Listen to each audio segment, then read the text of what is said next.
I still go, well, I still work in the so.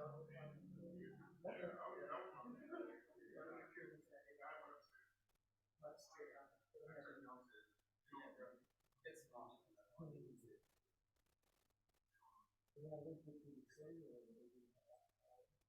Yeah, just for the city. Okay.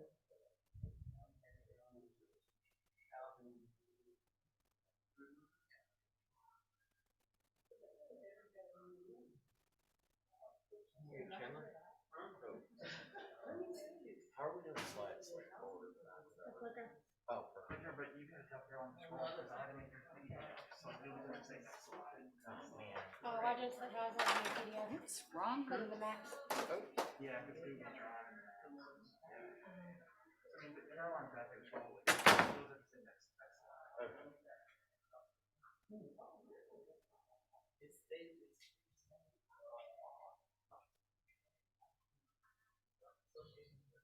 I can use the Mac. You can use the Mac.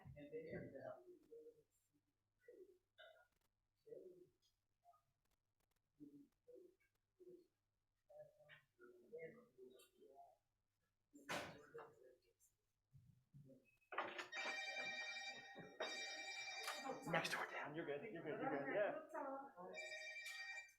Hey there, good afternoon, everybody. We're going to give folks a couple more minutes to file in for the in-person version, and then also a couple more minutes for anybody online as well. So I'd expect us to get rolling around 1:20.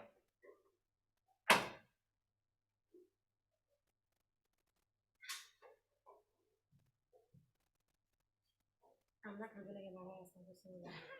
You're not what? Presenting in my last. I forgot. Oh, yeah, I'm taking that off. I was thinking that.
Well, good afternoon again, everybody. I think it's safe for us to go ahead and get started, even as folks still file in person. Good to see everybody in person at this conference. I'm Chandler Vaughn. I work as a broadband policy analyst at the Department of Housing and Community Development. And just to make sure everybody's in the right room, this is the session about broadband and regionalism. It's a topic we're excited to talk about, not only to share the broadband story of last mile broadband expansion to unserved areas of the Commonwealth, but also talk a little bit about application as well, what that means for regionalism broadly and how we can take the strategies from last mile broadband expansion in the Commonwealth and apply that to regional community development broadly. So I'm excited for the panel today. I hope you are as well. Just a couple of housekeeping things to get started for folks online that may be joining us online. We'd love it if you ask questions as we go along, because there may be a little bit of a lag between what we're doing here live and then what's actually coming through on the broadcast. So if you're asking questions online, please submit those as you think of them. Let's not wait till the end to ask questions if you're joining us virtually. And then for folks in person, we'll go through presentations 1, 2, 3 today, and then open up the Q&A session for folks in person, and then we'll just ask those live here. So once we get there, we'll open it up for Q&A. The speaker bios, we're not going to go through the speaker bios and read those verbatim for the 3 guest speakers today, but we do want to introduce them quickly. I work with 2 in the Office of Broadband at DHCD. Dr. Tamara Holmes, she's our office director. Lonnie Hamilton is a broadband planner in our office. And lastly, we work a lot with Don Robertson, who is the Assistant County Administrator in Isle of Wight County. We're going to learn a lot about these 3 over the next hour and a half, but if you want to learn more, their bios are on the conference app. So with that, I'm going to be quiet and turn it over to our first presenter, Dr. Holmes.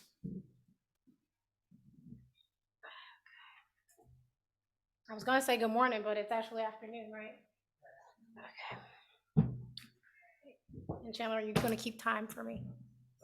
Okay, thank you. So as Chandler said, I have the pleasure of serving as the director of the Office of Broadband at DHCD.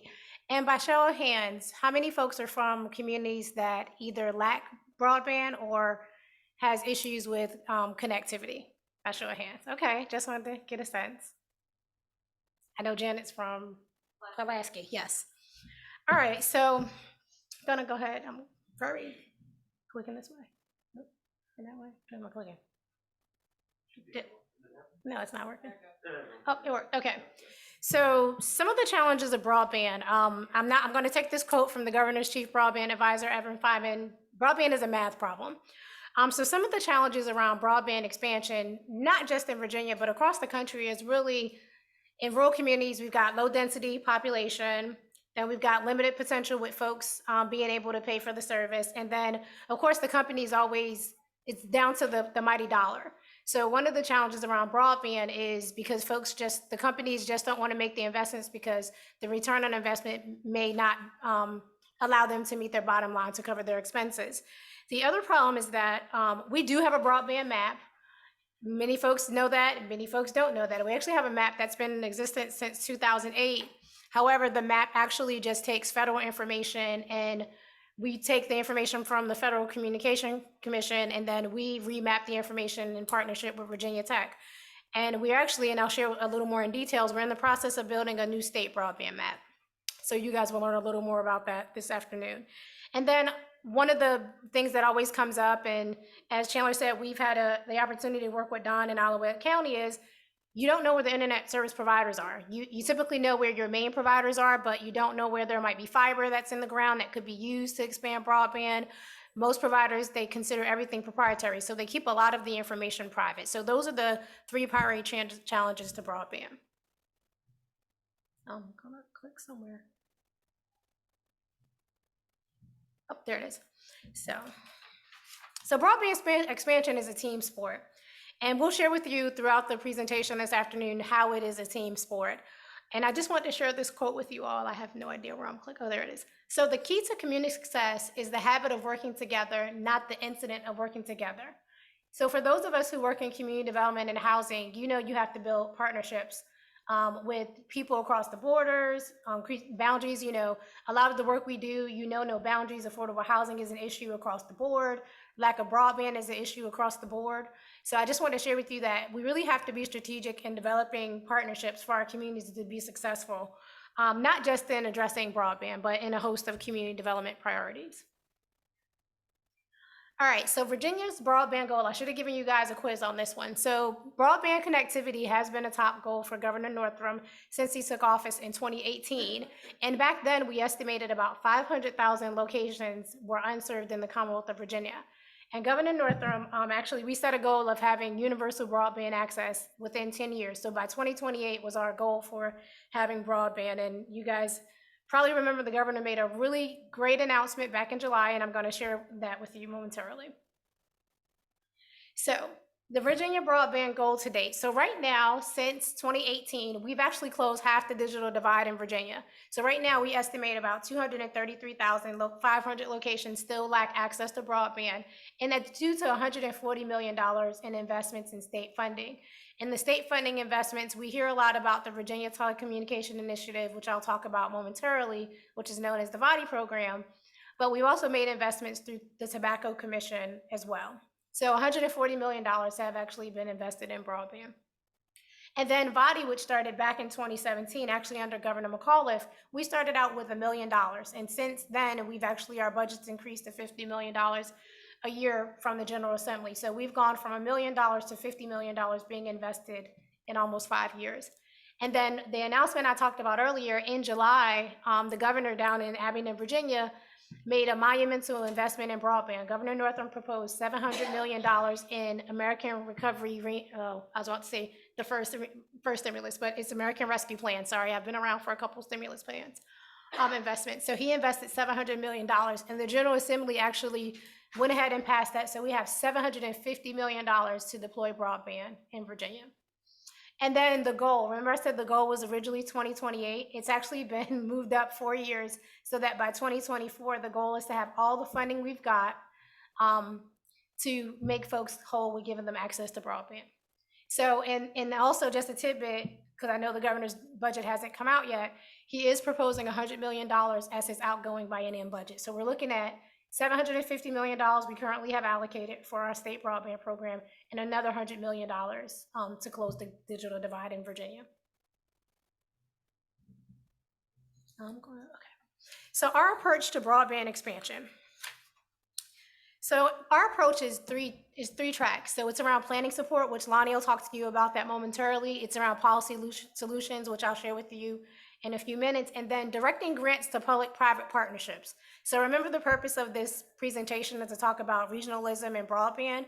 You have to develop partnerships both with the public sector and the private sector to make broadband happen within your communities.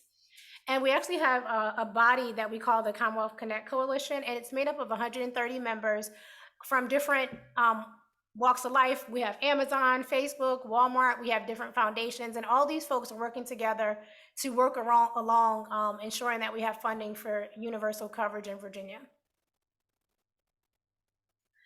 All right, so earlier I talked a little bit about partnerships. You're gonna hear me keep saying partnerships, partnerships, partnerships. One of the things that happened this last General Assembly session, we had a program called the Utility Leverage Program. Is anyone familiar with that by show of hands at all? So Janet and a couple of DHCD staffers. So the Utility Leverage Program is actually a program where our investor-owned utility providers, both Appalachian Power and Dominion Power, if you all are in communities where either one of them are your electric providers, they're actually in the process of upgrading their transmission grids with fiber.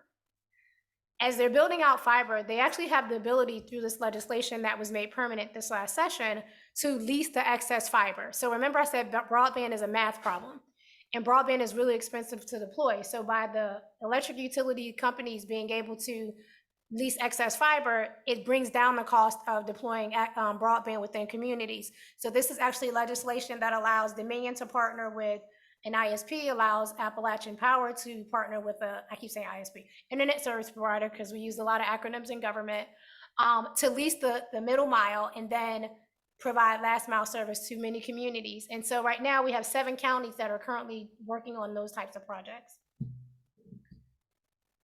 So partnerships. So I just wanted to share, I'm not sure how many folks actually know we had an Office of Broadband and that it's been in existence for 2 years now, but I just wanted to share with you briefly what we do as an office. We assist communities with broadband planning. Again, Lonnie will talk about that momentarily. We work with communities around technical assistance with our tribal communities and any county, town, or city that's looking to do broadband expansion, there's federal dollars. You all, I'm pretty sure, saw that the federal government Congress passed the infrastructure bill recently. So there's a lot of federal funding available for communities to go directly to the federal government to support broadband expansion. And if you have any tribal communities within your county, they also have access, federally recognized tribes have access to that funding as well. And then VADI, that's our large deployment broadband program. And we provide a lot of technical assistance, both as you're thinking about, before you even think about submitting an application, which is why we provide planning support. We also work with folks as they're writing an application, and then also once folks get funding, of course, they get a contract from us, but if you're unsuccessful in VADI, we do work with communities on debriefings to prepare for the next round of VADI.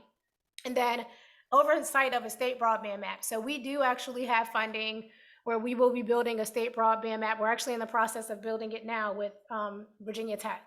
So there will be a new state broadband map as of April 1st. And the difference between our current map and the new map is that providers actually now have to give the Commonwealth of Virginia in our office where they actually provide service, which is a very different stake in what we've seen from the federal map. So we'll actually be having data on where there's currently service, and we'll be able to identify areas that still lack coverage on this new map.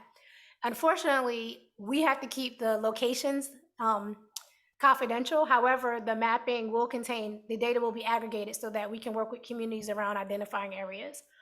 And then the last piece is we staff the Broadband Advisory Council, which is a council that's made up of both legislators, folks from the broadband telecom industry, and then folks that represent local governments, where we work with them and we consult with them on things we're doing around broadband. And they really are set up to be a support of the governor and his initiatives around broadband expansion. So VADI, we are the largest expansion program in the Commonwealth. As I said earlier, $750 million is our current budget for fiscal year 2022. And units of local government are required to apply with public sector providers. So again, there has to be a public-private partnership. And just to share with you some stats about VADI, because if I wasn't a government policy wonk, I would not be sharing data, but I'm sharing data. Just to share with you all, since the inception of the program, we've had 145 applications requesting 166 million. Now remember, the budget went from $1 million to 50 million in this time period. We awarded $74 million that connected over 78,000 locations. And this was pre-pandemic. I mean, the investments that the Commonwealth made, we were making investments in getting folks broadband before broadband, as Evan would say, was a cool thing. It's a cool thing now to give folks access to broadband. So I like to say that Virginia was ahead of the curve compared to a lot of our states around the country. And then those were 47 projects. And then the last round of VADI, we had 57 applications from 84 localities. Does anyone know how many counties we have in Virginia? All right, so you see 84 localities, right? So that's almost every single county in the Commonwealth of Virginia. And then, well, it does include Emporia. So Greensville County and the city of Emporia came in together. And then 943.3 million in requests. Remember I said we had $750 million. So our program has been oversubscribed since its inception back in 2017. And I've been practicing saying billion because I've never in my entire life of doing community development had a chance to say the word billion. So localities and their private partners are leveraging $1.2 billion in funding, and some localities are using their American Rescue Plan, their fiscal recovery funds. They're using local funds that some communities have already been putting money aside from the capital project funds. And then the private sector, they have to at least put in 10% towards a project. All right, so broadband, I know y'all like, what is she talking about? Broadband and regionalism. So what's really interesting about broadband is, and I don't know if you all have talked to providers in your localities, and Don will touch on it, so I don't want to steal his thunder. What we've seen is that internet service provider territories know no boundaries. They honestly don't. I mean, if you were to lift up a county boundaries between Isle of Wight, Southampton County, and the city of Suffolk, the same provider provides service in those localities. So the localities, to me, they're in the driver's seat when it comes to talking to their incumbent provider, and I'm not going to steal Don's thunder. He'll talk about that.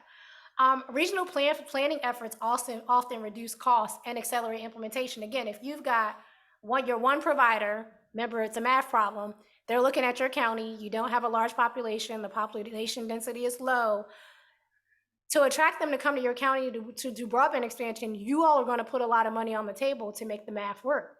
In the cases of looking at regional efforts, it's multiple localities pulling together and being able to put money on the table and really be in the driving seat to these providers to say exactly what you want and what you need for your residents around broadband.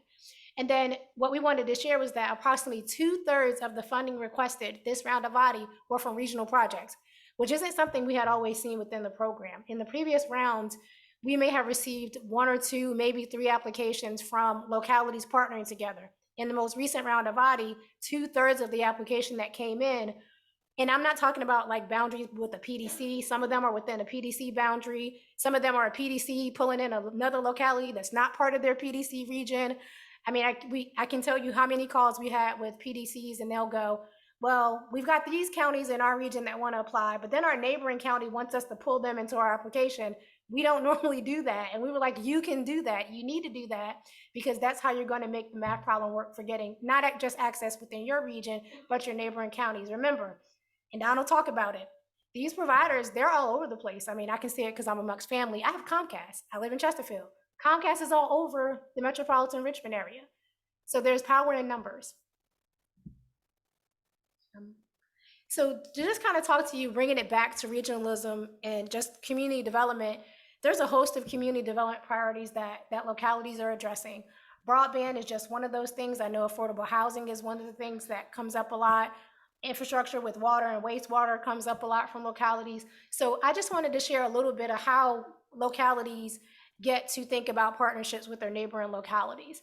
One, there's a common agenda. If you've got localities and they've all identified priorities, although the rankings of the priorities may be different, there's power in numbers.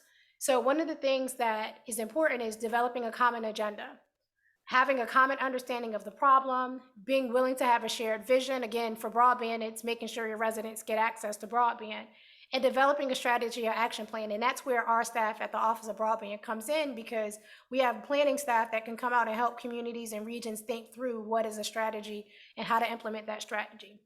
And then being able to demonstrate need. I mean, broadband is obvious. If the pandemic didn't show us anything, they showed us that folks lack access to broadband within the Commonwealth, and families should not have to go to Starbucks and McDonald's and Panera to use the internet to do their schoolwork and to work online. And that, again, it's more impactful when you're able to bundle multiple localities together to address a shared problem. And then really capacity is an issue. I mean, how many of you all work for a locality where you've got someone wearing more than 2 hats? I know Don does, because I would always ask Don, like, what job are you doing today before you talk to me about broadband? So it also helps with building capacity, because if you're looking at 3 counties partnering together, there's shared resources. If you've got a planning district commission, they may take over administering the grant, writing the grant.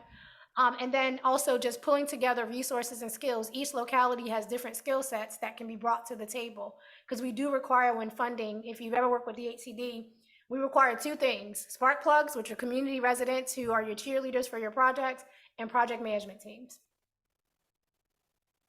And then I know this is small, so I think they're going to put our slides on if they haven't put it on the app yet. But I just wanted to share with you the benefits of collective impact. And I know Don's going to talk a lot about the benefits of his region having a collective vision about what they want to do around broadband. Is it offers a holistic approach by basically channeling everyone's energy into this one priority to try to solve this one problem. It allows more efficient use of funding. I talked about that earlier. Broadband is a math problem.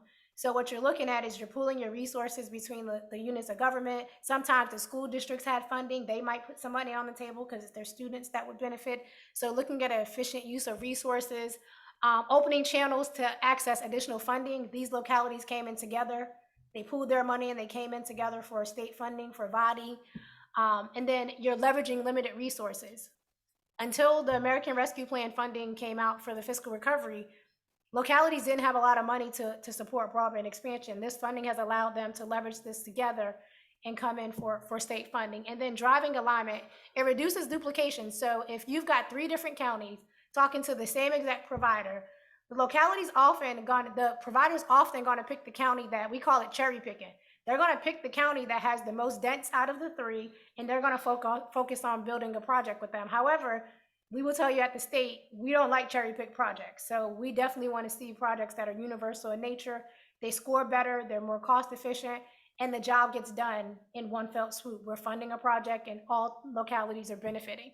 And then the last piece is just, it reduces interjurisdictional competition. Again, you've got one provider serving 3 counties, and they're in the driver's seat picking which ones they're gonna partner with to come in for a project. When communities band together, they're the ones that are in control. And I honestly can't say to you how many times I keep saying to county administrators, you're the ones in the driving seat, you're the ones that have the money, you're the ones that should be telling the providers what to do if they want you to come in for state funding for them. So I just wanted to share that with you this afternoon, and I'm pretty sure that's my last slide. And now I'm going to turn it over to Lonnie, and we can hold questions till the end, right, Chandler? All right. And thank you. Do you have to click, Lonnie? I think so. Or the- Someone has to scroll, Okay, which makes that more fun. okay. All right, so hello, my name is Lonnie Hamilton. I'm one of the broadband planners on staff with the Office of Broadband, and I am part of that planning support that Dr. Holmes was just talking about. Next slide, or, okay. So what I'm gonna do is I'm gonna walk you through a lot of how the broadband planning process works, and then kind of tie it all together in the end with how it is easier to do as a regional effort. And so functionally, broadband planning is the art of putting together a plan from where you are now to universal broadband coverage. And this has always been, a priority for a lot of localities, but the time scale got a little bit changed recently. The whole COVID thing, suddenly it wasn't, oh, we need to bridge the digital divide in a couple years. It was, we need to bridge the digital divide before my kid's homework is due next week. I need help now.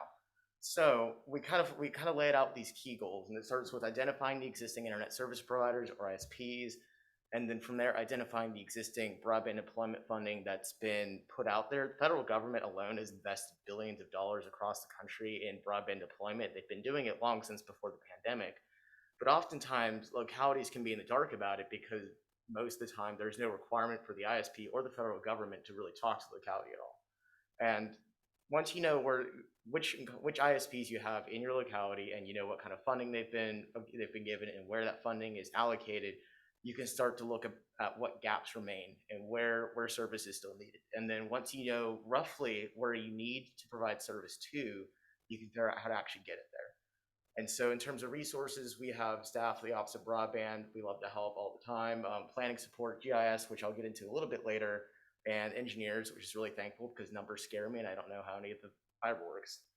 We also have a broadband toolkit, and that is meant to be a step-by-step guide for locality that starts at defining broadband and goes all the way towards a plan for universal coverage. Next slide. So important to note is that DHCD does have funding available for planning. It's administered through the Community Development Block Grants, and for a locality, you are eligible to receive up to $40,000. Now, if you make it a regional effort, you are actually able to receive up to $60,000, which is just the first of many benefits of approaching this from a regional perspective. And a plan through this allows you to also access later CDBG community improvement grants that can be used for broadband implementation. And so this can always be a great starting point. And you may think, oh, great, $40,000, $60,000 where I can hire a consultant. They can write the whole plan for me. I don't have to do anything. Not quite. Consultants can be helpful. There are things they're really good at, but you also want to make sure that you know exactly what it is you need from them, because there's a lot more you can do than you think. Next slide. So Tamara alluded to it, but we have a broadband availability map right now. It's existed for about 13 years, and it is based on faulty Form 477 data, which is the best that most of us have had for the better part of the decade now. Right now, the way the data works is a provider tells the FCC that they provide service to an address in a census block, and then the whole census block is recorded as being served by broadband, which doesn't really work very well because census blocks, especially in rural areas, get very, very big, and there's not really a way to know if it's one side of the census block or the other. But what this is able to tell you is it is able to tell you who at least provides service in your locality. Right, so I mean, I put a little dot on the map on top of Waterside Marriott where we are right now, and you can see there that, well, maybe not, it's a little small, but you can theoretically see that Cox and CenturyLink are supposed to be providing service here. Now, did they provide service to the exact building? Who knows? But what we do know is they provide service somewhere around here, and if you happen to be the city of Norfolk in this case, you would know, okay, that's who I should maybe start talking to. Next slide. Identifying existing broadband funding. As you can see, there's been a lot of it distributed across Virginia. This is what I professionally refer to as a hot mess. But if you zoom in further, next slide, please, you can make a bit more sense out of it. So this is Appomattox County, and as you can see, the core of the county doesn't have any funding, but all around it, there's several programs. It's a nice, beautiful, colorful mosaic. It almost means something. But if you go to the next slide, we have a whole alphabet soup of acronyms for you to start to encode. And so most of the federal programs, CAF, RDOF, and the USDA Reconnect program, all provide service of 25.3. That's 25 megabytes download, 3 megabytes upload. That is the federal and state definition of broadband. ACAM does that selectively in some areas. It's one of the wonkier programs, a little bit older. And so if you look at that map, you can kind of code which is which and realize that, oh, wow, okay, so theoretically there is money already appropriated by the federal government that I didn't have to pay for to cover most of the fringes of my county. That's great. That's a wonderful starting point, because not only do you know that part of the problem's been taken care of for you, but you also know who's building that service, and you know, okay, if there are gaps remaining, who do I talk to? Well, this person is already obligated to build all this territory for me. On the state level, we have tobacco region grants. Those have been going out for about 2 decades now, and so those haven't always built speeds up to 25.3. But VADI program, which has been around for a couple years now, does always build to 25.3. And so, especially with this new influx of American Rescue Plan money that has helped bring the VADI budget to $750 million this year, now that has a minimum build speed of 100 over 20, and that has to be scalable to 100 over 100. So we're getting even faster. And then there was also an allocation of CARES money that was deployed as well. And so everything on that map I showed you was all federal funding. The state funding is a little bit harder to map. That is an effort that is ongoing. And this is all publicly available data as well. Next slide. So if you have an idea of, okay, where is there funding, where are people already required to build, and who are my incumbent ISPs, you can start to figure out, okay, these are the ISPs I need to be talking to about broadband expansion, right? And so you can try and work something out with one of your incumbents. If you happen to have one dominant ISP that builds out to most of the county, it might be easier to work with them directly, because not only it takes the guesswork out of it, if they are willing to work with you, they already know where they are and aren't. Even if they don't tell you, or they make you sign a million NDAs, they show you a map, like they'll know where the project is supposed to be. Even if they don't really want to work with you, you should at least confirm that they are going to meet their federal obligations, because sometimes those awards are forfeit and then they don't get built. And if you're really, really, really lucky, you can ask them for their service territory, and they'll probably won't give it to you, but maybe they will, just in case. It can't hurt to ask. Also, it helps to talk to citizens. These are the people who obviously live the daily experience of having broadband or not having broadband. And so the ones that don't have broadband tend to be vocal about it. And that's a really good thing. And a good use of that CDBG funding we were talking about might be collecting survey data on who has and doesn't have service. And then also, as Tamara alluded to, we are getting a new map. And this new map will be a lot better, because instead of one address making a census block served, it'll be a much higher threshold, maybe 90%. So, you'll have a much better idea of where there actually is and isn't service. Next slide. So if we zoom in on that pretty map from earlier, this is a bit easier to figure out, right? So all those little white dots are addresses. This is where people live. You see the ones that are in those green, those white areas, and the purple areas, they already are obligated to have service, which means you probably don't have to mess with that too much. The time frame on those can be a little bit longer. Some of them won't be built out to 2026, 2028, and so maybe you do want to talk to the winner of those awards about speeding up those awards somehow. But then you can look at the other addresses there. Like if you look at Route 708 there, you see there's a bunch of houses along that street. It's not in the funding area. Does that mean it's served? Not necessarily. That might be where you want to start targeting. Asking people who live there if they have service or not, what their broadband experience is like. And the same applies to the other addresses in white that are on that map, except sometimes you will know they do have service, and that is a good thing. Next slide. So then comes the fun part of figuring out how to actually fill those gaps that are left over. And so in some cases, if your locality is lucky enough to have the money on hand, or it happens to have stimulus money on hand, you can work with an ISP that you can figure out how much it'll actually cost to fill those gaps, and you can help subsidize them to do so, and therefore you'll fix the math problem, right? You can also issue an RFI or RFP to that effect, and that actually is a good thing to do regardless, just in case, because maybe another provider will come in, fill the same service gaps, and they'll do it for a lot cheaper. So you won't really know all your options until you put something like that out there. And then we also highly recommend, if you don't happen to have all the money you need on hand, which is very rare that anyone does, to partner with an ISP, and you can do this through an RFI or an RFP too, for a grant application. I recommend VADI because VADI is the best grant program, and I'm not biased at all whatsoever, but there are other opportunities out there that do exist. And the VADI applications don't have to be with the ISP that's already there. It can be with someone who's not there, as long as they can reasonably provide service to your service gaps. And this is better to do as a regional effort. Next slide. So as Tamara said earlier, broadband infrastructure doesn't end at the county line, and neither does the need for broadband. Even those federal awards, they only sometimes end at the county line, and sometimes they aren't really distributed based on even census block boundaries. They're just distributed wherever they want to. I don't know how the federal government came up with that. That was them. But what you do know is that large projects kind of even out the cost a little bit.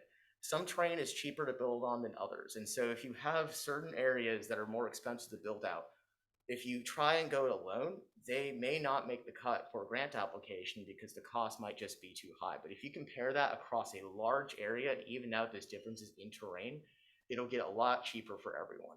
There's also economies of scale that come with a larger project, and you can also use that to your benefit to keep your project costs down, both on the private and the public side.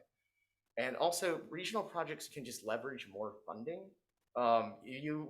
The ARPA money that your locality got, for example, may not be enough to really do much. I worked for a locality where they got money, and the money just wasn't really going to fix the problem for them. But they are now part of a regional effort where they're able to pool their ARPA money together with a bunch of other localities in one of these regional projects that went through a PDC, and now they are able to be in this universal broadband project because their low allocation of money and their difficult terrain was evened out by everyone else willing to help them out.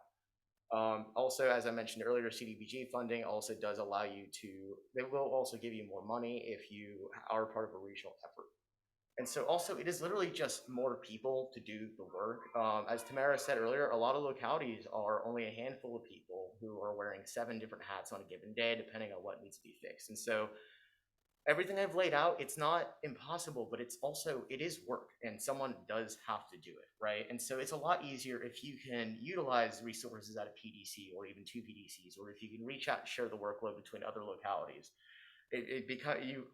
You get all the benefits of being able to spread that work out. It's a little bit easier on everyone involved. And you also have the benefit of, okay, well, I didn't realize that my counterpart in this other county has a certain skill set that I don't. And then also it builds that capacity because it helps localities actually get this done themselves. It helps them avoid having to waste money on consultants when it's not always necessary, and it helps keep that funding used as best as possible. And so that, I think, is the end of my presentation. Ron, would be up for you?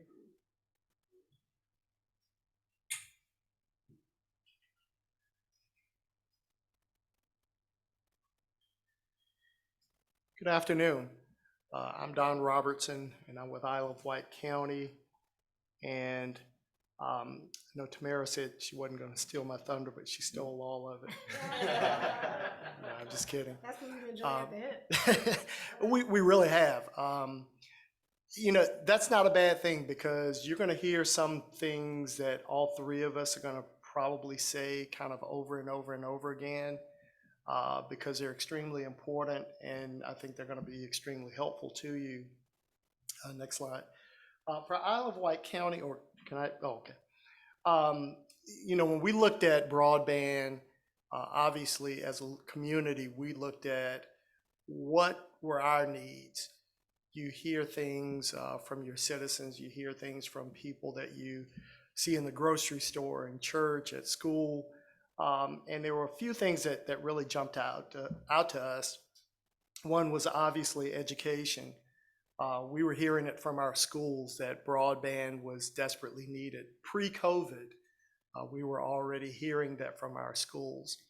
And so, it had been on the radar, but not a major issue for us because if somebody wanted to get broadband, we felt like that was a household responsibility, not a governmental responsibility. But then when COVID hit and things really shifted in terms of the urgent need for broadband, we took a very different approach to it. Obviously, as it relates to workplace flexibility for employees, and not just with schools, but with literally across the sectors of industry and commercial, retail, you name it, somebody was working from home during COVID.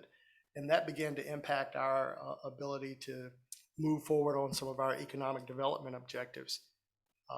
It changed our focus even as it relates to economic development. So we saw broadband as not just it's nice to have, it's great that some folks have it, as there's an urgent need for everybody in our community to have it.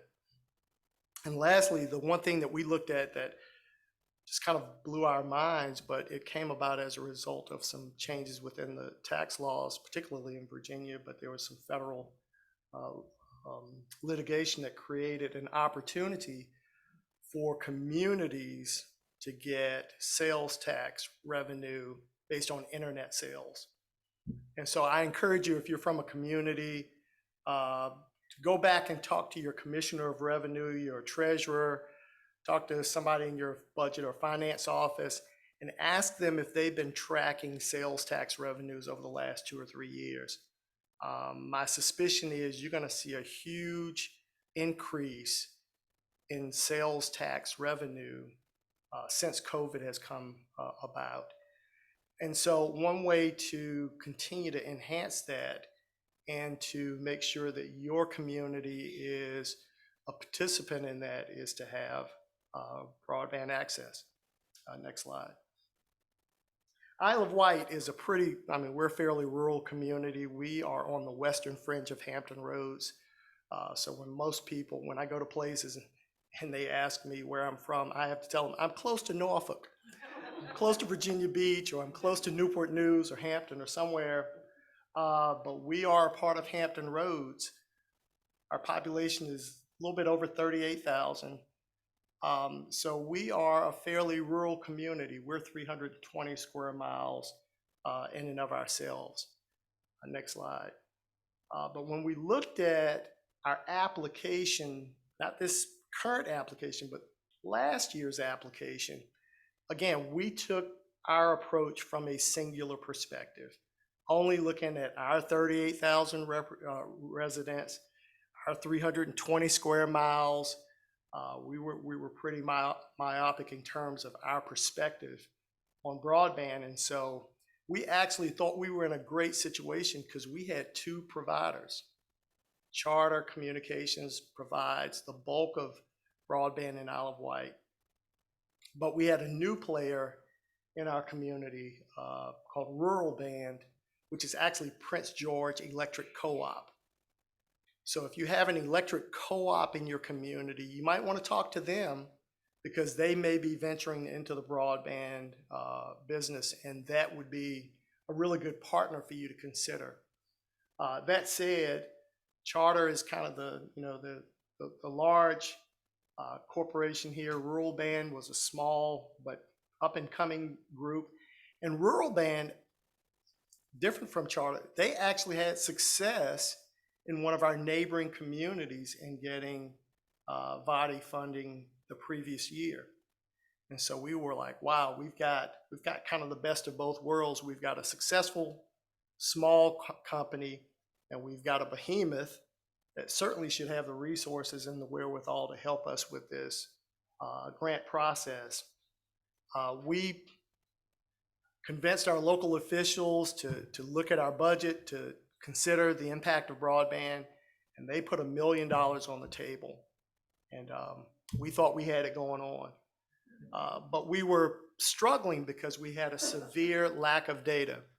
And I know Tamara mentioned that earlier, but many of the companies deem their information to be proprietary. And so even if they serve your community, they're still not going to share the detailed information that you're going to need for your application and to determine which specific areas in your community are not currently being served.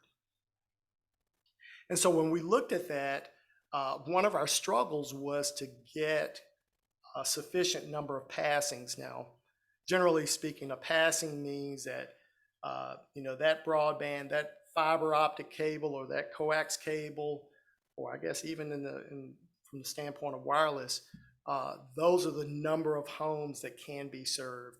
So if it passes your house, you're considered a passing because you can be served. And so we really didn't have that many passings. Next slide, please. With regard to our application. Needless to say, our 2021 application was not successful. And the crazy thing is, it's not because we didn't work hard. And I say that somewhat parenthetically because, it depended on which hat I had on that day. And so I was like, what was it, Mr. Drucker, back with Green Acres or whatever it was. And you'd go into the store and he might be something today or something else tomorrow, depending on which hat he had on. That's kind of the way it was dealing with that application. And I will tell you, I was woefully inadequate as it relates to the technical expertise and just the time commitment that it requires to do an application. So when you're talking about partnering with your neighboring communities or partnering with some other folks, it is critically important that you give that due consideration. So for the next round, we actually began before January of this year. We actually started working on the application before we'd gotten final responses from the state because we could kind of see the handwriting on the wall. And we were like, if we're going to do this, if we're going to commit to this, we don't want to wait till the last minute. We want to get started earlier in the process. And so we began to identify our shortcomings from the previous application. What information could we gather that maybe we didn't have before? Could we get better information? What kinds of things could we look at within our community to hopefully enhance our application, but also make the case locally for why broadband is needed as well as within our application. So one of the things that our elected officials are real big on are having citizen task forces to look at any number of issues. And so our chairman and our board decided they wanted to have a citizens task force focused on broadband. And I cringed because, when you're going through a grant process, you really need to be kind of lean and mean and get through it quickly and have flexibility. And a task force does not always lend itself to that type of flexibility and ease of movement. But the insights that they brought to us were invaluable in terms of just hearing different perspectives. There were some things that we thought we knew, and we had a good feel for it, but hearing directly from people who were impacted was extremely important to us. In fact, our other partners did not have citizen task forces. And so we kind of became the envy of them because we had some people we could rely on for two perspectives. One is to get information from them, but as we go through the process, and even as we've gone through the process up to this point, we've also been able to push information out to the community through our task force members. And that's given us additional credibility in the community because they hear it from their neighbors and friends as opposed to the government, but also they know that those people have been working hard in getting broadband for their respective communities. And lastly, we've had ongoing discussions with our elected officials. I don't know what your role is, whether you're in government or housing authority or some other entity, but to the degree that you can get the ear of your elected officials to make sure that they are committed to broadband, that they're committed not just to the process, but that they're committed to putting local dollars on the table to make sure that broadband happens is critically important. So to the degree that you can get them involved early and often in those discussions is really important from a local perspective. Next slide. So one of the things that we started to do was to identify and reach out to external partners.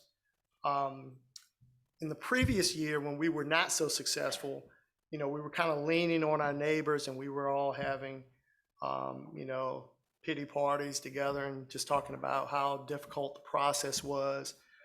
But then when we got to the next round, we said, well, you know, this is kind of crazy that we're working separately. We have commonality in terms of who serves us. Why don't we try to work together? And so we started sharing information, we started sharing notes, and we started talking about the possibility of partnering as a region. I will say that, and I'll give credit to Tamara and her staff because they really encouraged that. They talk to us quite often about, hey, why don't you reach out to some of your neighboring localities and try a regional application? And so we thought about it long and hard, and we did, and that was probably one of the better decisions that we've made in this entire process. Not only that, we reached out to DHCD for technical support early on in the process. Hey, come in and tell us what you think we can do better. Can you share with us some best practices from what you're seeing around the state? There's some folks who were successful, we weren't. Can we learn from their example? So, you know, don't become an island unto yourself, but reach out to the state, reach out to anybody who's willing to work with you, anybody that you can learn from, but also anybody that you can utilize as a resource as you go through the process. In doing that, because we had partnered with them early on, Charter Communications actually came to us and said, hey, look, we're still in this to win it. And so we want to continue to work with you guys. And we were like, that's fantastic. We don't know how much money we'll get. We don't know how much money the state's going to put on the table. But we're going to do everything we can to get funding in this next round. And so early on, they were committed to working with us, either individually or as a regional partner. So I talked earlier about our neighbors. We are neighbors with the city of Suffolk and Southampton County. They are our neighbors to the east. Our neighbor to the west, Surrey County, is actually almost built out now because they were well ahead of us in the process. And so we began to partner with Suffolk and Southampton because we were all kind of in the same boat together. Started sharing notes. We basically set up regular meetings where we were talking virtually about the application process, about how we want to move forward, who we would want to partner with as a private sector entity. And I think we were all pretty much unanimous in that, hey, Charter knows more about us than we know about ourselves relative to where broadband currently exists and where it doesn't. And so let's utilize their information, let's utilize their knowledge, and let's partner with them. And so that's what we did, and we were working fairly well, but we weren't quite pulling things together. And so we kind of looked around the table and we said, we really need another partner at the table, because when it comes time to write this grant, we needed to reflect a unified grant application, not three separate communities trying to grab for dollars. And so at that point, we reached out to our Planning District Commission and asked them if they were willing to partner with us. So again, if you're in a community relatively small, even if you are able to identify other localities to partner with, I would still encourage you to reach out to your PDC to see if they have an interest or have the ability to work with you as well, because you'll find that they have resources that you as a community will not have resources for. Grant writers and other people who are on staff, they have a regional perspective as opposed to a local perspective. And all of those things will come into play to help you as you go through this process. Next slide. So one of the things that we sought was universal coverage, and you'll probably hear that term quite a bit. And basically that just simply means we're trying to serve everybody who does not currently have internet access or broadband access. And so for a rural community, that can be pretty difficult, because what you'll find is that if you have broadband providers who are currently in your community, they have likely cherry-picked and gone to the most densely populated areas to provide service. So that means that the areas who don't have service are the more rural areas. What that translates into is that they are the more expensive areas to serve, because rather than having 8 customers in a linear mile, you might have a customer for a linear mile. And so the cost to serve your county or your population is extremely high on a per customer or per household basis. So, we made it clear that our objective was universal coverage. Our initial thought was, well, we'll try to do this over a 3-year period. But when we got together as a region and in having conversations with the state, they were like, no, you need to develop a universal application now. And so that's the mindset that we took on. So our application, as opposed to what we did as Isle of Wight only, where we only had a few hundred passings, now we're talking about over 5,000 passings. Our budget between the 2 providers that we were looking at previously, we had about $2.5–3 million. Now we're looking at $37.3 million overall. Isle of Wight's portion of that is over 2,000 passings and $2.7 million of local money that we got our elected officials to commit to. Now, that's a combination of several things. That's local tax dollars, that's some of the federal funds that we've gotten. And so we actually got a solar project that wanted to come to the county, and they wanted to do some great things in the community. And so they said, look, we want to help you with your broadband efforts. We'll give you $200,000 toward your broadband efforts. So again, I say that just to say that you don't know who your potential partners are until you start having those conversations. You can have people who will offer up funding that you didn't know were a resource until you start having the conversation. And so don't overlook, don't ignore, don't suggest that somebody's not a partner or can't be a partner. Anybody can be a partner with you, and they can make a significant difference in your project if you're willing to have that dialogue with them. So our overall project is substantially greater than it was as a standalone community. And in addition to the 5,000 passings that we have regionally, there are almost 7,500 additional homes that'll be served through RDOF, which is federal funding that will also be assisting with broadband deployment. So we're going to impact almost 13,000 homes if we're successful with this one grant. So again, few hundred versus 13,000. I don't know if Tamara's going to be impressed by those numbers or not, but that's the intent. That's the intent.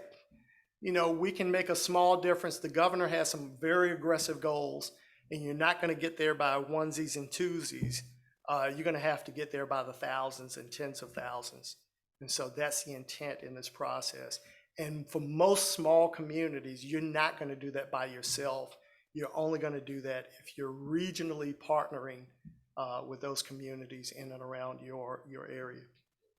Next slide. So a couple of things, some pros and cons. Pros, I would say regionalism is without question the better route to go from many perspectives, some of which you've already heard. Lonnie talked about the fact that the other communities will bring things to the table that you don't have. And so when you look at the application overall, there are things that are helpful to you. For example, are your passings, do they include any major industries? Do they include businesses? Do they include, churches and large organizations? You have to identify those kinds of things, civic, like a Ruritan club or, those kinds of things. And so you might have some of those in your community. Another community might have other things that are helpful when it comes to having those diverse groups, organizations, entities, businesses as a part of your application. Um, I will say, as a very, very small con, it's just the fact that you are dealing with different communities. And so trying to pull in, whether it's the city or county administration, the elected officials, that's a much more difficult task when you're working across multiple communities than it is to work within one community. But trust me, that is a small inconvenience compared to the benefits of working together. Because you'll find that collectively you bring so much more to the table. There's so much more synergy in having those other entities at the table to get this accomplished.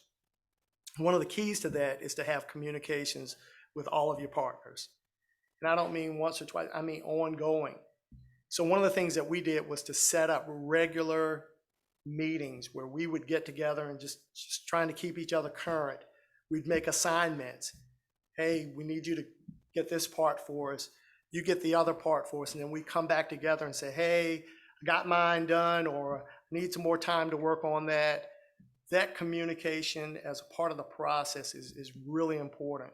And it will help to keep you on track, as well as to help you to identify some things that are going on in other communities that perhaps you didn't have going on in your own, that you can beg, borrow, and steal from to help to make your application that much better. And lastly, think big. Like I said, when we were looking at just us, sometimes it's easy to get caught up in your own world and to think, well, if we just serve our community, if we just serve our neighborhoods, we're fine. As Tamara said, your ISPs, your internet service providers don't have boundaries. They don't have jurisdictional boundaries like that. And so you will miss opportunities to tap into communities and areas that can benefit you simply by looking only within your borders. And so with that, I will stop, and I think we're going to have some Q&A, but let's hear it for the three presenters.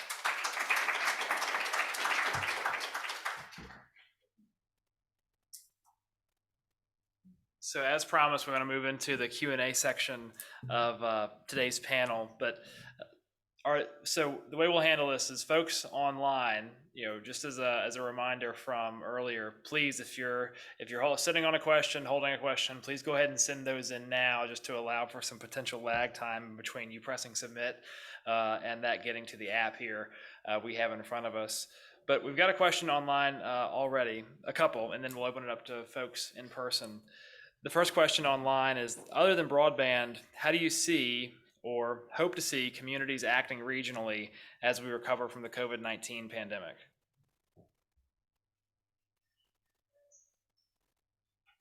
And we'll just do involuntary order with the panelists. Sure. I will tell you that even prior to us getting involved in broadband application with Body, prior to COVID, we were utilizing regional partnerships for different reasons. We share in Isle of Wight, in Suffolk, Franklin, we share a regional jail. We have other regional organizations that we work with, that we support, and that we look to provide services within our catchment area. And so we were kind of used to working regionally, but this is a different process, it's a different project, and those other regional efforts helped to make this a much more successful process because we were used to working with one another. If you don't typically work together regionally, this would be a great way to get that process started. It'll be a great thing to work together and to see how you work with the other communities, how well they work with you, and to kind of use it as something to build from. Now at DHCD, I put on my old hat. So some of you all know when I worked as a policy director in community development.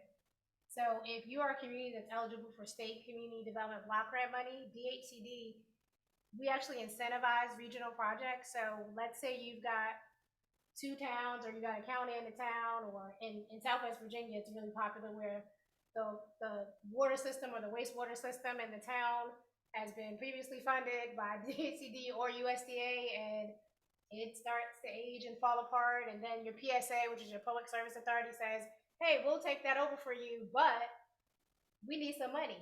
So DHCD actually incentivizes regional collaboration for a host of different things. Economic development, you get more money than you would as a single county.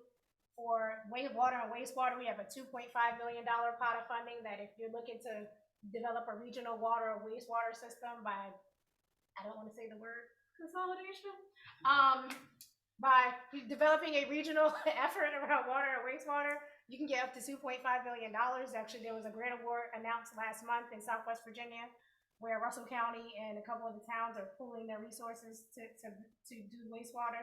So we incentivize as an agency for regional efforts. And if you are a repeat customer for USDA, they're starting to do the same thing. So DHCD incentivizes it through our Community Development Block Grant funding.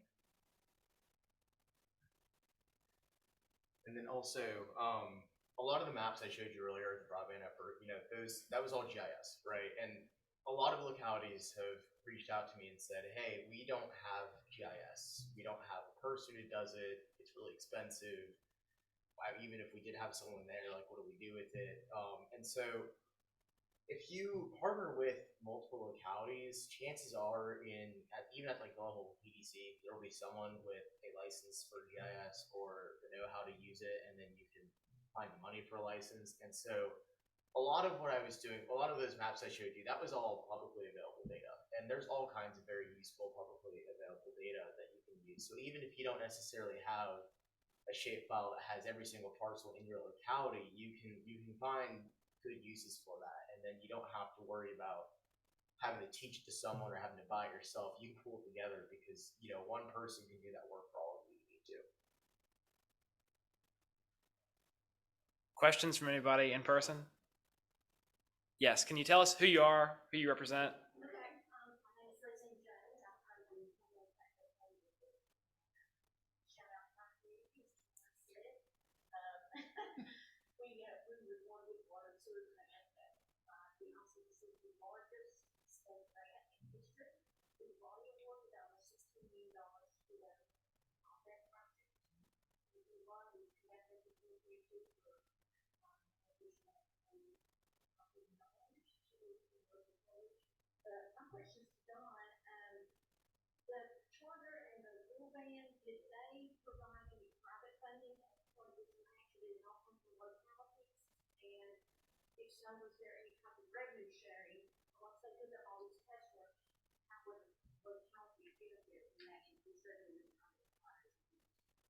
Hey, Don, if I could repeat that question for folks online as well. Question from the audience was to Don, asking whether or not the private sector entities, charter and rural band, that could have participated in broadband expansion with Isle of Wight County, did they contribute any private sector funding to the projects? And as well, are they entering into any kind of revenue sharing agreement with Isle of Wight County? Did I capture that correctly? Yes. Okay. So, as you're probably aware, they're required to provide some funding under the body.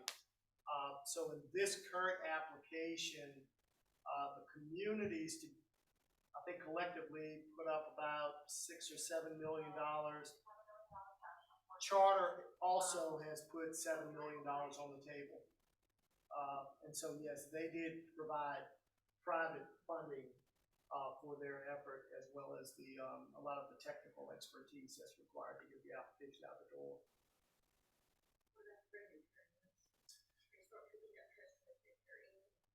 We have not developed any MOU or agreement that would require or suggest revenue sharing. I guess we've tried to take the perspective that if our residents, they are our customers too. If they have, broadband, then that's a benefit in and of itself that will manifest itself in other ways that will bring revenue to the county. But we have not pursued any type of agreement that would require them to provide the county with any of the revenue from broadband. Yes.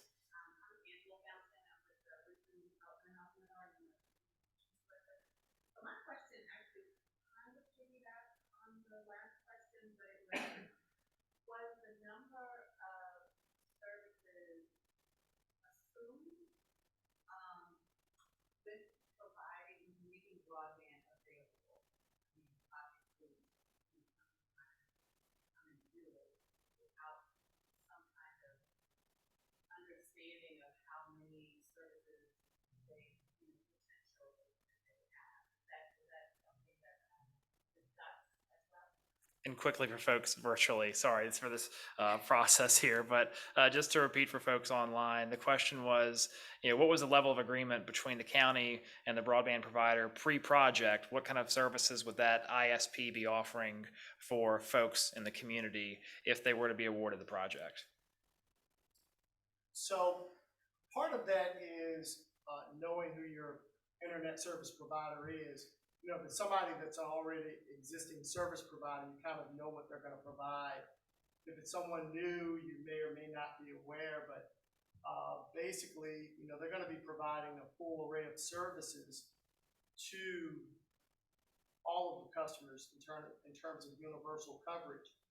Now, and maybe I misinterpreted your question, because initially I thought you were asking about how do we determine how many people we serve. Okay, so two-part answer.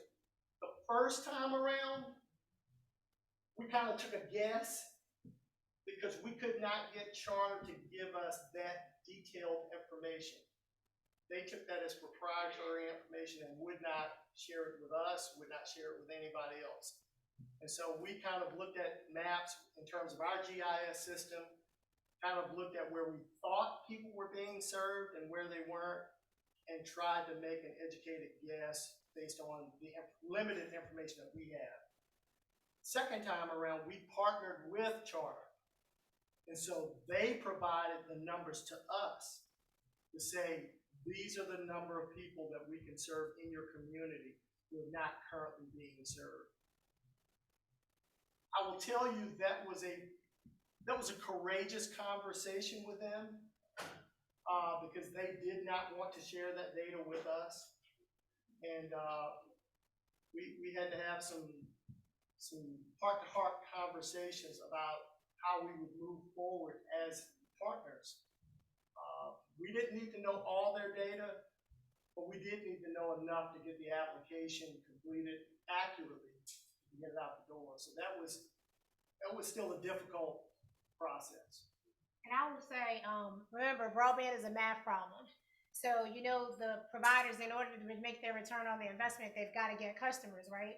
So it depends on the type of provider. So a Charter typically does like cable, television, they do the whole like triple play. So the first problem, and the reason I'm bringing this up is because you're from a housing authority, everyone thinks that they need to sign up for cable when they sign up for, they're like, oh, the only way I'm gonna get broadband is to get cable. No, you can call and sign up for internet only, and it'll be more affordable than getting the triple play. So in each of the applications that come in for a body, there is a percentage, they call it a take rate. So they're gonna say, okay, if we build out for the 5,000 customers within City of Suffolk, Isle of Wight, and Southampton, we're gonna assume maybe 50% of the folks that are passings will take the service. And that's how they build out, that's how they determine that they're not gonna use broadband in the first place, because you don't have enough folks. But one, there's power in numbers, so now you've got 3 localities all working with one provider, and one, not that localities, because I know I've heard from enough county attorneys, y'all can't show favoritism to one provider. So these 3 counties, if awarded a grant, they're not going to go, everyone become a Charter customer. Well, they might, because Charter is the only incumbent in most of their localities. So they might be able to do without having unfair competition. And at the same time, I definitely feel like the pandemic has indicated that we need access. And then the last piece is the infrastructure bill passed. What was a $50 a month subsidy payment available to folks throughout the country is now a permanent $30 a month. So even if Don and them figure out that 50% of the 5,000 will get service, that's 2,500. If 1,000 of those folks get SNAP or Medicaid, they can go after the $30 payment to help towards the signing up for service. So it's a multiplier effect, because now we have a subsidy payment available through the federal government to cover the cost of internet, which is something we hadn't had before, the American Rescue Plan funding. Is that because,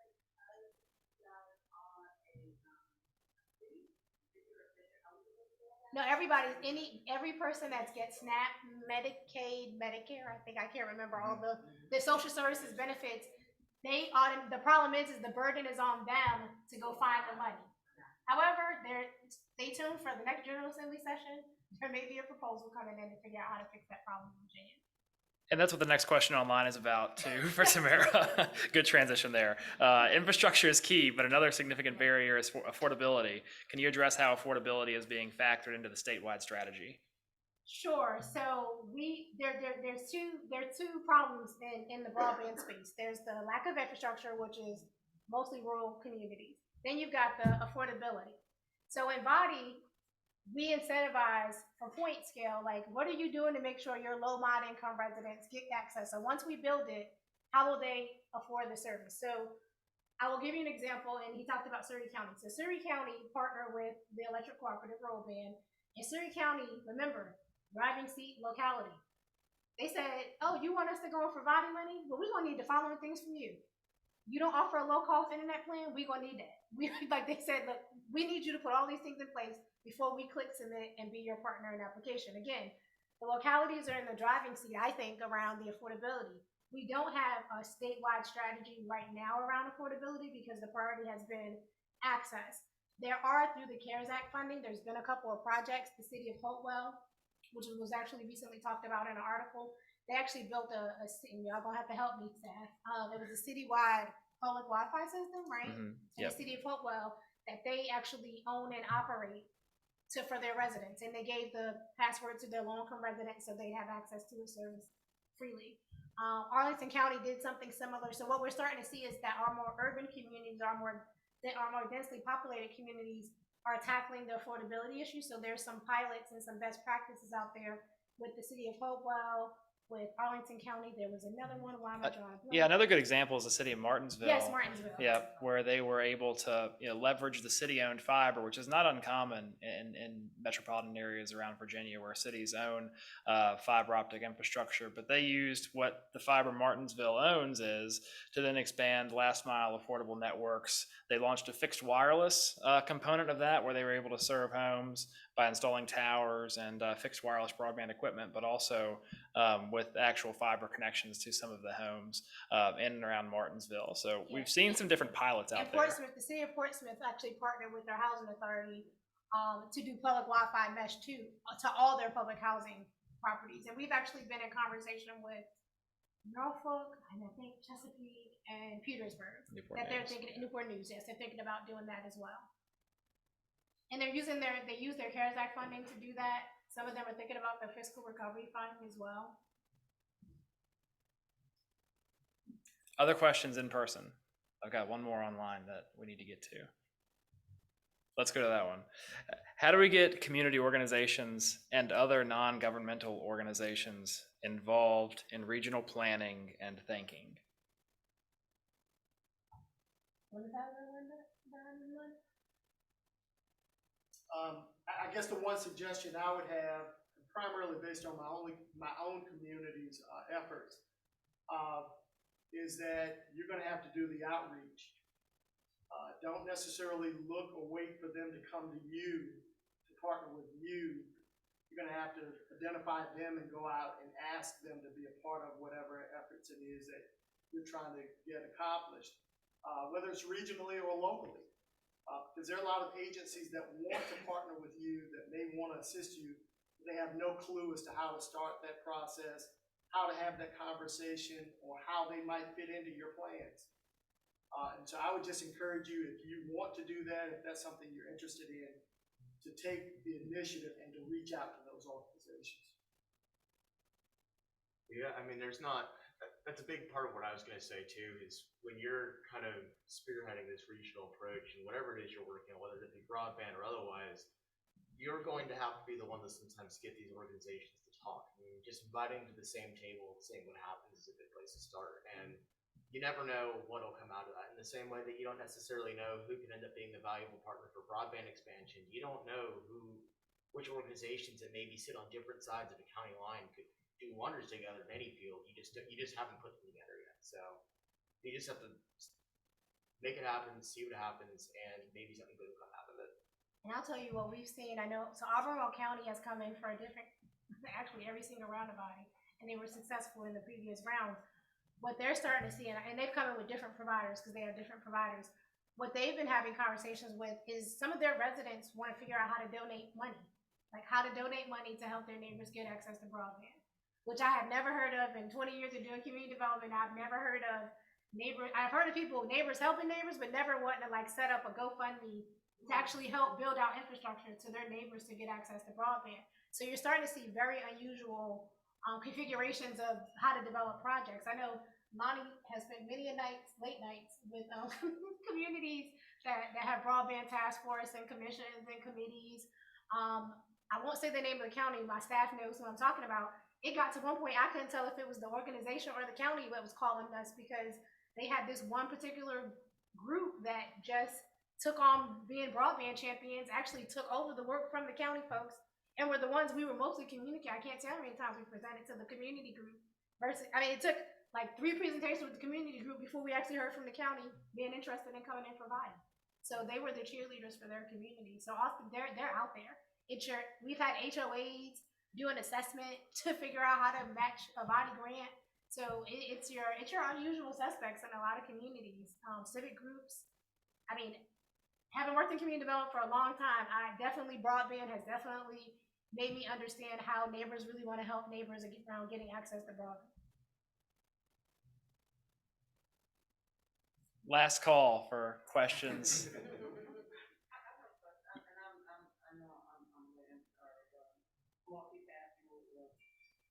in terms of broadband, I'd be interested in maybe talking to the city of Portsmouth. One of the things we're looking at, I'm with the Regionalism development housing. We have about 3,700 other housing units. So we have 6 major sites that we're responsible for that kind of piece. About 400, 450, 500 units on site with one of our properties having 781 units plus elderly site, which out that is 181. But one of the things that I guess I want to say the challenge with or struggle with because of the age of our property, is really how much work do you really do to be able to provide that service until you're able to redevelop. I mean, that's something we all talk about. So I'm sorry, I have things but that's my question or my comment. Or what have you seen along those lines, given working with public housing agencies, given the age of some of the property, just really what housing policy is that really that. So what we've seen, we actually, as I said earlier, we were working with keep Portsmouth, Newport News, and I don't know. Actually, it's like I was talking to so many folks in public housing, but what we've actually seen. So the 3 that are in the Hampton Roads PDC, they actually started they were doing the HUD Connect Home right before the pandemic started, and that's where HUD has a toolkit but no money to talk about broadband access. And one of the things that came out of the data from the 3 public housing, they were targeting like different communities, like maybe one or 2 different complexes in each of the localities. This is, in most low-income households, this is the computer. This is the reason folks have access to the internet. This is not a substitute for the internet in your house. So they were doing a lot, they were collecting a lot of the data around usage. Do folks have access to devices? Do they currently subscribe to cable? Can they afford the internet? Can they afford the service that they have at the house? There was this ugly rumor about a provider down this part of Virginia, I won't say who it is, that if you were delinquent or at some point been in arrears with a cable company, you were locked out of service for 7 years. If there's anyone from this area, you've also heard that same rumor, and it was not a rumor. It was dead serious. It basically was like, you had service, you didn't pay your bill, it went on your credit report, and then you couldn't sign up for service until it fell off your credit report. That was a true thing. So that's also an issue. If you have one provider, is the only provider in your area, and you're in a situation where you can't get service from them because it's the issue around your credit, which some of them did work through. The providers have worked through that because of COVID. It's hard, but the Portsmouth project is a good example of the housing authority partnering with the city and making sure that their public housing residents had access. I will tell you, if your housing is very reflective of the housing in Portsmouth, a Wi-Fi signal ain't gonna do nothing going through that construct of the building, which is why they had to build individual, I mean, even if you've been in this hotel and I got 5G all day, I was going like this trying to get service, because they're not meant for the signal to penetrate. Reach out to us, because we've heard from other public housing authorities that are interested in doing something similar. It did take the city, unfortunately, the city had to come in for the State CARES Act funding, because at that time, localities were the applicant. We want to hear from more public housing authorities, because we think there may be a way to do a pilot program, another one, because of the success of Portsmouth. So reach out to us. I think we have business cards with it. Well, I think I'm probably the only person that has a business card, because I worked before COVID. But I'll give you, my entire staff was hired during the pandemic, well, except one person was hired during the pandemic. But I'll give you my card and we can have a conversation, because I think we're going to see more public housing authorities look at doing something very similar. Or there may be a conversation with your provider to say, can you do this for us? I think we've had multiple conversations with providers, where these conversations with two different entities to look at what can be done in our different sites. You know, first option is looking kind of like a hotspot.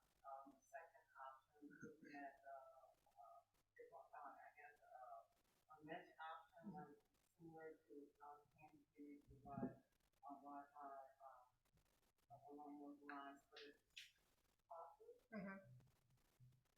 Extremely costly. If we're considering to do all of our sites, I mean, you're talking about millions of dollars, and we're just at a point, I'm not sure if that beneficial to see kind of money making a project being stage. So, I mean, this is something that Portsmouth has done on a cloud basis. I definitely would like that. Yeah, I'll give you my business card and we can have a conversation, because I know that Petersburg is interested in doing something similar. They, of course, have the Cameron Foundation there, so, and there may be a foundation within the Richmond area that's willing to do something similar, so we can talk. Great. Well, with that, I really appreciate everybody choosing this one out of your multiple list of options of sessions to come to for the first, I think, official GHC session. I know there's a different conference going on this morning. One last commercial break before we let everybody go.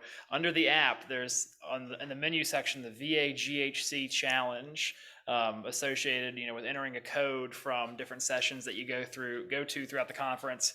You get a certain amount of points for coming to different sessions, and then you can cash in those points at exhibitor booths for some kind of cool promises or cool some kind of You sound like an internet service provider. I know.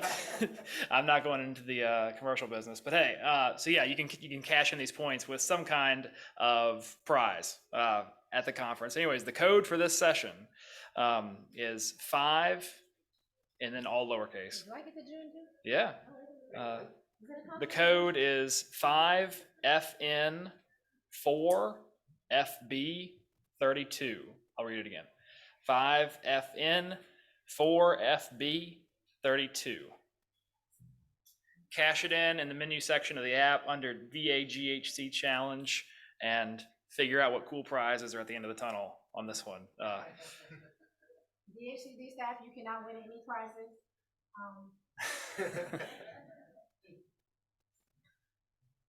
But again, folks, thanks for joining us. Look forward to seeing you throughout the conference.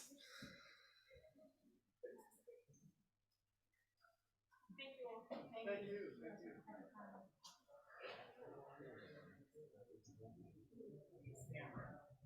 you. Quick question. Yes. Or favor. Okay. So I'm Matt with the Federal Housing Coalition. Okay. And I'm in the 2022 LMR. Okay, Leadership Metro. Yep. Okay. And our immersion project is. Okay. So we got a group of We have one, you, and Andrew. Okay. So if I show you an email. Yeah, I'm all over the internet, but let me see my card. Now we gotta go sit down with our. No, this is a virtual 30 Yeah, that's fine. I I grew up in New Jersey and I did the leadership program back home before I moved to Virginia. We always joke around that once we figure out. At this point, I'll probably be out for cellular. Yeah. Okay. Oh, yeah, that's fine. It's a matter Yeah, of thank you, network thank you. connections for you guys. And the broadband map that we're designing now, cellular providers also have to submit their data to us to be mapped. To show gaps in cellular coverage. So I mean, if that's the thing you guys want to talk about, I We'll say we're struggling with, but we're not quite sure who to contact people on. we can help with that. Yeah, exactly. I mean, we just want to get them dialogue. No, we can give you all the government relations. Yeah, for sure. okay. Who are your providers? AT&T, Verizon, T-Mobile? Do you have US Cellular? I'm not aware we have US. Cellular. I would doubt it. It's primarily, T-Mobile. Yes, not. Sprint's still out there, they used to be. Yeah. No. Sprint and T-Mobile are together. Okay, yeah, I thought that was concept of it. Yeah, they, in fact, well, they also have T-Mobile that better coverage. I was just thinking. That's right. You never doubted. I've heard that's not the first time I've heard that. We don't know if they've like taken some Yeah, I was familiar, I think someone. powers out or. Right, yeah. So there was a deputy.